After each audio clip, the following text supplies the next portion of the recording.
부동산 정책 불신에 따른 이른바 패닉 바잉, 즉 공황 구매가 통계로 드러났습니다. 지난달 전국 주택 매매 거래량이 13만 8천여 건으로 13년여 만에 가장 많았는데요. 연이은 고강도 규제에도 집값은 거꾸로 오름세를 보이면서 더 오르기 전에 사야 한다는 불안한 마음에 매수 심리가 작용한 것으로 분석됩니다. 백종규 기자입니다.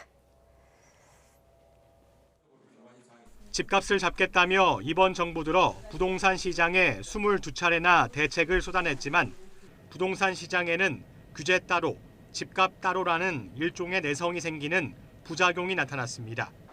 정책에 대한 신뢰마저 떨어졌고 결국 주택 거래량에도 이런 모습이 반영됐습니다. 올해 상반기 주택 매매량은 지난해 상반기보다 2배 넘게 늘어난 62만 800여 건을 기록했습니다. 지난 2006년 통계 작성 이후 최고치입니다. 또 최근 5년 상반기 평균 거래량보다도 35% 이상 많았습니다. 특히 지난달 매매량이 눈에 띄게 증가했는데 전국은 물론 수도권, 서울까지 급증했습니다. 지난해 같은 기간과 비교해봤을 때 모두 2배 넘게 거래가 늘었고 한 달 전보다도 크게 증가했습니다. 지방에서는 세종시의 거래가 전년보다 6배 이상 급증했고 충북도 3배 넘게 뛰었습니다.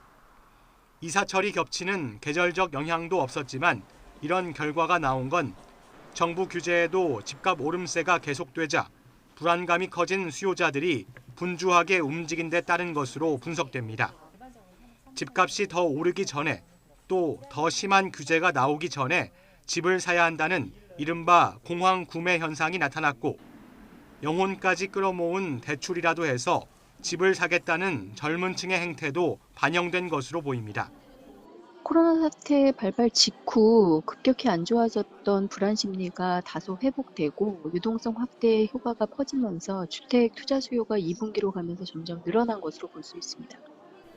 결국 정부가 고강도 규제를 연이어 내놓으며 시장을 옥죄고 있지만 정부 정책과 반대로 가는 시장의 흐름을 되돌려 놓을 수 있을지는 여전히 회의적입니다.